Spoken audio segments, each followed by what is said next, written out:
Boa tarde a todos, sejam bem-vindos ao quadro Momento com o Especialista da primeira jornada Ecopet e hoje nós contaremos com a presença do professor Samuel Vitor Cordeiro Martins, que abordará alguns aspectos da luz na ecofisiologia do cafeiro. O professor Samuel possui graduação em agronomia, mestrado e doutorado em fisiologia vegetal pela Universidade Federal de Viçosa, com período sanduíche na Universidade da Tasmânia. Também possui aperfeiçoamento em serviços de ecossistemas florestais e solo pela Universidade Estadual da Carolina do Norte. Atualmente é professor adjunto da Universidade Federal de Viçosa, atuando na área de fisiologia vegetal, relações hídricas. Tem experiência na área de botânica, com ênfase em fisiologia vegetal, atuando principalmente nos seguintes temas: ecofisiologia do cafeeiro e eucalipto, plasticidade fenotípica, limitações fotossintéticas com ênfase em alguns aspectos difusivos e hidráulicos, papel da vulnerabilidade hidráulica na tolerância à seca. Desde já, nós agradecemos a disponibilidade do professor em participar desse momento conosco. Desejamos a todos uma boa palestra. A palavra é sua, professor. Bom dia, boa tarde ou boa noite. Meu nome é Samuel Martins, sou professor da Universidade Federal de Viçosa e hoje vou estar aqui falando sobre como a luz influencia a ecofisiologia do cafeeiro. E, obviamente, gostaria de agradecer aos organizadores do evento, da primeira jornada Ecopet, pela oportunidade de estar aqui compartilhando um assunto que é tanto do meu interesse. Espero que vocês irão achar tão interessante quanto. Primeiro, a gente vai falar sobre a planta de café. Nós temos que o cafeiro pertence à família Rubiácea, uma família extremamente diversa, e o gênero Coffea ele possui mais de 100 espécies descritas. No entanto, apenas 2 dessas espécies têm importância comercial, que é o caso do Coffea arábica e o Coffea canephora, também conhecido como café conilon. Aqui eu vou me ater principalmente ao Coffea arábica por questão de tempo e de familiaridade. Acredito que falar da importância do café é redundante aqui nesse contexto. É uma das bebidas mais consumidas no mundo. Nós temos em torno de 400 bilhões de xícaras consumidas por ano, certo? O que dá pouco mais de 1 bilhão de xícaras consumidas por dia. E se nós pensarmos que estamos por volta de uma população com 7 bilhões de pessoas, nos dá em média da importância da bebida. Logo, eu acho que então o segundo ponto é falar de por que a luz. Dentre vários aspectos, eu poderia ter escolhido água, CO2, temperatura. Então, por que falar da luz na ecofisiologia do cafeeiro? E aqui o aspecto luz ele é importante porque ele diz muito a respeito à forma como o cafeeiro é cultivado hoje em dia e a forma como o cafeeiro evoluiu. Na verdade, não a forma, mas a condição em que o cafeeiro evoluiu. E justamente as imagens que vocês estão vendo nos mostram como que se deu a evolução do cafeeiro. E o cafeeiro ele ocorre como vegetação de subbosque, né? Ele se originou nas florestas da Etiópia como vegetação de subbosque, ou seja, como vegetação de sombra, estando, vamos dizer, recebendo uma baixa disponibilidade luminosa, a depender do quão fechada era a copa das árvores acima. Mas, obviamente, né, por estar no estrato inferior, a disponibilidade de luz é baixa. E talvez seja novidade para alguns, né, a gente se dá conta de que o cafeeiro é originalmente uma espécie de sombra, quando, em vários locais, essa é a condição que o cafeeiro hoje vem sendo cultivada, que são os plantios a pleno sol. Notem como aqui a árvore é quase que um enfeite na paisagem. Então, nós temos uma espécie que evoluiu em um ambiente de sombra e é atualmente cultivada a pleno sol. Ou seja, Obviamente, nós temos um histórico até aí. E, de uma forma bem resumida, como que se deu essa migração dos plantios sombreados a pleno sol? E aqui, pessoal, não é trivial uma planta de sombra sobreviver a pleno sol. Temos espécies que são tão acostumadas à sombra que quando nós as colocamos a pleno sol, elas simplesmente queimam. Por exemplo, é o caso da flor violeta. É uma espécie tão acostumada à sombra que sofre quando colocada ao sol. Então, isso implica que o cafeeiro ele possui a plasticidade nos seus mecanismos morfológicos e fisiológicos para suportar essa transição sombra-sol e as decorrências disso. Mas isso não ocorreu de uma forma abrupta. Nós tivemos que os primeiros plantios de café, eles tentaram simular o ambiente natural da espécie. Similar ao que ocorre hoje, ou melhor, o que já ocorreu, já que tem havido mudanças, com o plantio do cacau, que também é plantado como vegetação de subbosque, aproveitando, né, as sombras das árvores acima. Mas eles tentaram no início fazer isso com café, mas observações empíricas foram notando que o cafeeiro que ele vegetava e produzia bem ao pleno sol. Então, o melhoramento do cafeeiro, ele foi evoluindo no sentido de selecionar plantas que cada vez obtinham melhor desempenho a pleno sol, até nós chegarmos nas cultivares atuais que são utilizadas hoje. Obviamente, o plantio a pleno sol ele demanda mais insumos agrícolas, mas uma vez que esses insumos são fornecidos, é um plantio considerado de sucesso. Sucesso no sentido de que, de fato, cafeeiros a pleno sol, bem manejados, eles produzem maior produtividade do que aqueles à sombra. E de um contexto fisiológico, nós temos que uma maior disponibilidade de luz, ela pode se traduzir em maior fotossíntese. Aqui nós temos, não vou entrar em delongas, um exemplo de como a luz do sol ela é utilizada no processo fotossintético para a síntese de carboidratos, ou seja, a planta, como organismo fotossintetizante autotrófico, ela produz o seu próprio alimento. Só que para tal, ela precisa da luz do sol.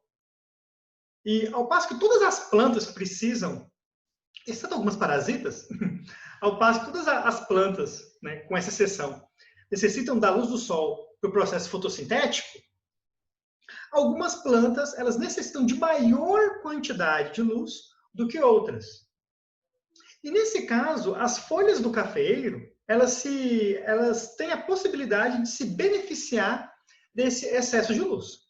Para isso, elas contam com adaptações fisiológicas, morfológicas, e mesmo nós temos avaliações que fogem do nível foliar, que englobam o nível de planta inteira. Mas fato é, a fotossíntese do cafeeiro é maior a pleno sol do que a sombra, dado que isso sob condições ótimas. Logo, a gente tem que não somente a maior taxa de fotossíntese explica a maior produtividade do cafeeiro a pleno sol, como também alguns aspectos relacionados ao crescimento e desenvolvimento, como é justamente o maior número a maior formação de nós e o maior estímulo à iniciação de gemas florais. No caso do cafeeiro, a luz ela é um sinal para a iniciação de gemas florais, e quanto mais luz, maior a formação dessas gemas.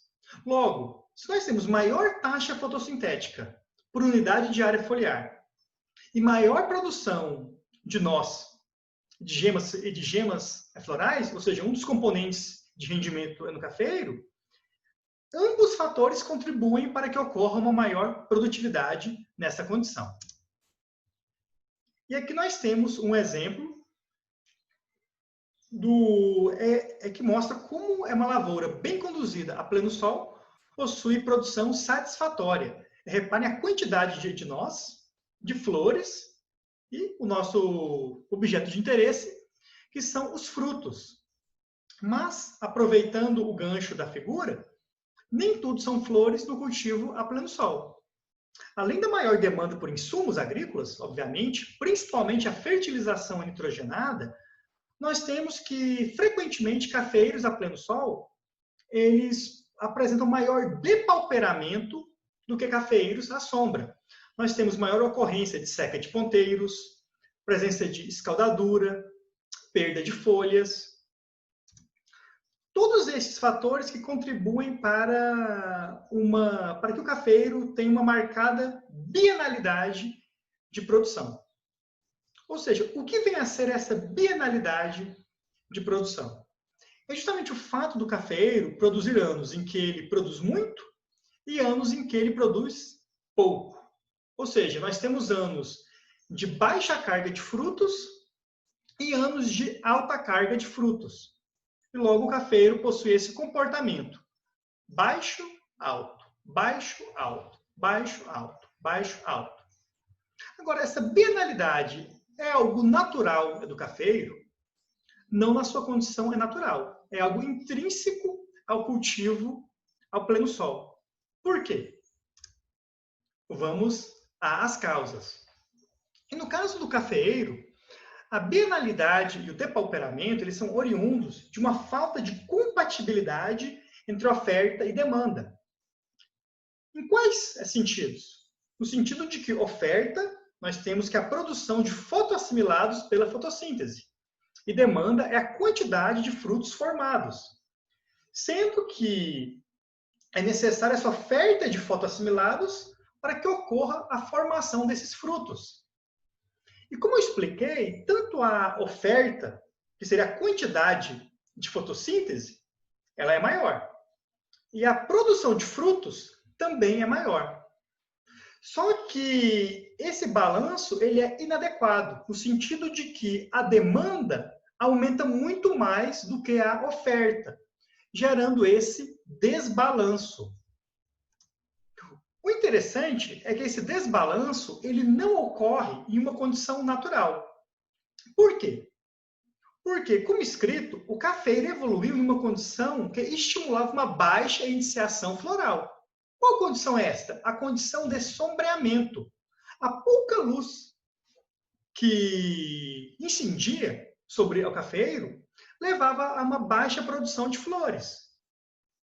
Por sua vez, essa baixa produção de flores levava a uma baixa produção de frutos. Lembrando que o interesse da planta na sombra não é uma produção agrícola, mas sim a sobrevivência da espécie, né? Produção de frutos para perpetuação. Logo, nós temos que na sombra, nós temos uma baixa oferta de fotoassimilados, pela menor quantidade de luz que ali chega, mas nós também temos uma baixa demanda, que é uma baixa formação de frutos. Então, logo, na condição natural, esse balanço oferta e demanda, ele ocorre em tal nível em que a planta não apresenta depauperamento. E ela vegeta e se, vamos colocar assim, ela se reproduz de forma adequada. Então, como o cafeeiro ele evoluiu nesse balanço adequado de oferta e demanda, de produção de assimilados e produção de frutos, foi uma planta que não desenvolveu mecanismos efetivos de abortamento de frutos. O abortamento de frutos é um mecanismo empregado por algumas espécies quando justamente a demanda aumenta muito em relação à oferta. Então a planta ela aborta certos frutos de modo que esse balanço fique adequado, evitando um depauperamento excessivo. Só que o cafeeiro,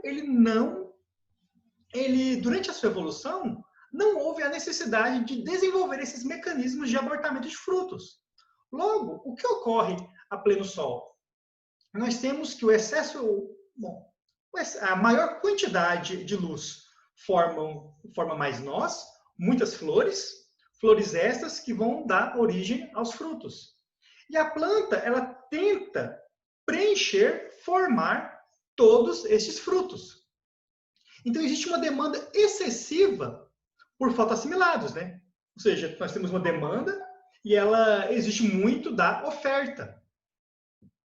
E os frutos, pela sua importância na perpetuação da espécie, eles são drenos prioritários. Ou seja, a planta, ela tentativamente tenta formar todos esses frutos que lá se encontram. E ela faz isso, de certa forma, ela acaba exaurindo as suas reservas. E essa exaustão das reservas, por sua vez, compromete o crescimento vegetativo. Então, ou seja, eu tenho uma demanda tão excessiva no cafeiro ao pleno sol, que ele, por sua vez, ele compromete a formação de oferta para o próximo ciclo reprodutivo. Ou seja, se eu não tenho... Ou seja, aqui no caso a oferta é a folhagem, uma produção excessiva de grãos, tanto leva às vezes, ao depauperamento, aquela perda de folhas, a desfolha excessiva, como também compromete a formação de novas folhas. Então, o próximo ciclo reprodutivo, ele se vê com uma planta com uma menor, digamos, com uma menor área foliar total da planta e até compromete a formação de nós. Então, isso, né, esses eventos em cascata, eles contribuem para a bienalidade do cafeeiro.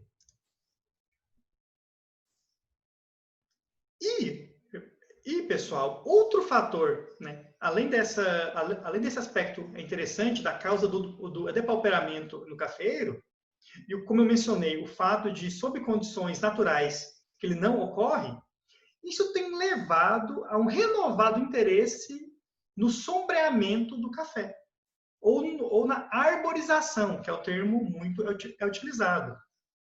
Interesse tanto existe que aqui eu mostro alguns selos de certificação do cafeeiro e dois desses selos, os que estão aqui destacados com essa caixa em vermelho, são selos que eles exigem a presença de árvores na lavoura do café. Aqui em destaque, eu destaco esse selo, que seria o café amigo dos pássaros, né? O Bird Friendly. E notem que aqui, bom, não sei se vocês conseguem seguir a minha seta, né?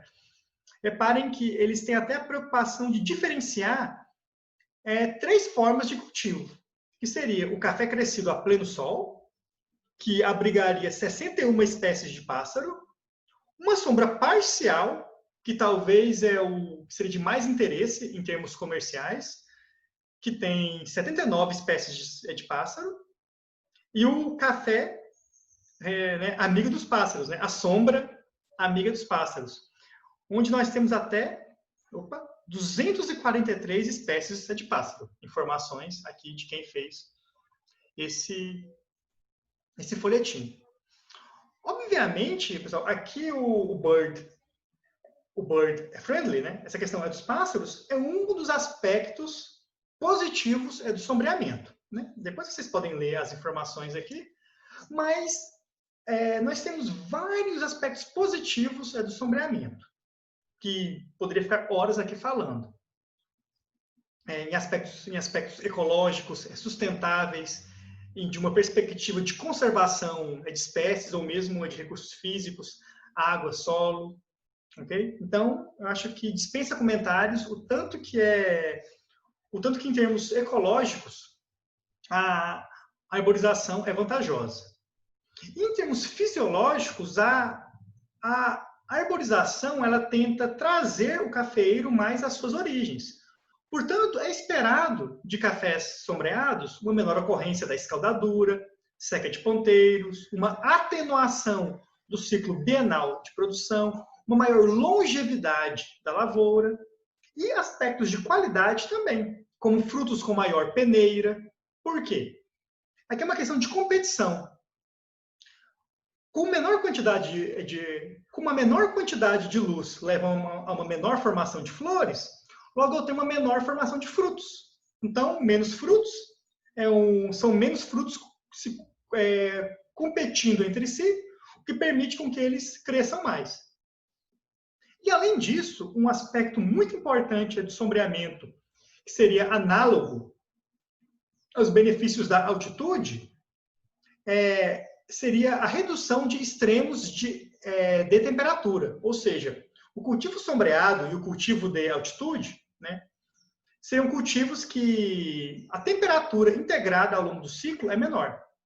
E, em termos de qualidade, né, os conhecidos da cafeicultura vão lembrar que grande parte dos cafés premiados, pelo menos aqui em Minas Gerais, são cafés de elevada altitude, é que eles acreditam que isso passa pelo alongamento do período de maturação dos frutos, o que estaria melhorando a presença de compostos que são envolvidos, né, com sabor, com aroma. Ou seja, melhor qualidade de bebida. Aqui nós temos essas três interrogações, porque ao passo que é muito batido a questão da altitude e qualidade no cafeiro, algumas vezes, em relação ao sombreamento, isso já não é tão perceptível. Talvez uma das causas, longe de querer esgotar o assunto, é justamente que, quando a gente fala em arborizar, em colocar árvores, como fazer isso? Que espécie utilizar? Qual a quantidade de espécies a serem utilizadas? Em quais condições isso traria um maior benefício? Então, dado a diversidade das formas de arborizar uma lavoura de café, talvez isso concorra para que alguns cultivos ditos sombreados sejam quase cultivos a pleno sol. Portanto, não diferindo na qualidade da bebida em relação a outros. Então, pessoal, indo para o final da minha pequena apresentação, eu espero que tenha ficado claro a questão das causas do depauperamento do cafeiro a pleno sol, né, que principalmente passa por um desbalanço entre fonte e dreno. Espero que vocês tenham entendido por que isso não ocorre sob sombra e justamente o porquê disso está trazendo um novo interesse no sombreamento, que é todo um aspecto a ser considerado na lavoura do café. E como tudo que eu disse até então passa muito por fisiologia do cafeeiro, eu não poderia perder a oportunidade de homenagear dois grandes fisiologistas vegetais e que também tiveram a oportunidade de trabalhar com café, que foram os professores Paulo Alvim e professor Moacir Maestre. Professor Paulo Alvim, que teve uma contribuição imensa, não só na cafeicultura, como também no cultivo do cacau também. E, em particular, o professor Moacir Maestre foi o fundador do nosso programa de pós-graduação em Fisiologia Vegetal aqui na UFV e foi digamos, o precursor de muito do que nós temos aqui hoje, principalmente em relação à fisiologia do cafeeiro. Então, fica a minha homenagem a esses dois ilustres professores e pesquisadores que deixaram um legado magnífico, né, para as gerações que os precederam. Então, fico o meu muito obrigado. Espero que tenham aprendido alguma coisa. Tem o meu e-mail aqui. Gostaria de... Assim, ficaria muito feliz se alguém tiver alguma pergunta, quiser discutir algum aspecto da fisiologia do café. E não poderia deixar de agradecer o professor Fábio da Mata. Nós temos trabalhado em colaboração nos últimos nós temos trabalhado muito em colaboração nos últimos anos. Ele me ajudou com alguns dos slides apresentados. E ele em si é um dos grandes fisiologistas atuais de café que nós temos aqui no Brasil também, contribuindo e muito para a área. Então, meu muito obrigado por toda a consultoria nesses anos. E era isso, né? Fico na espera das perguntas.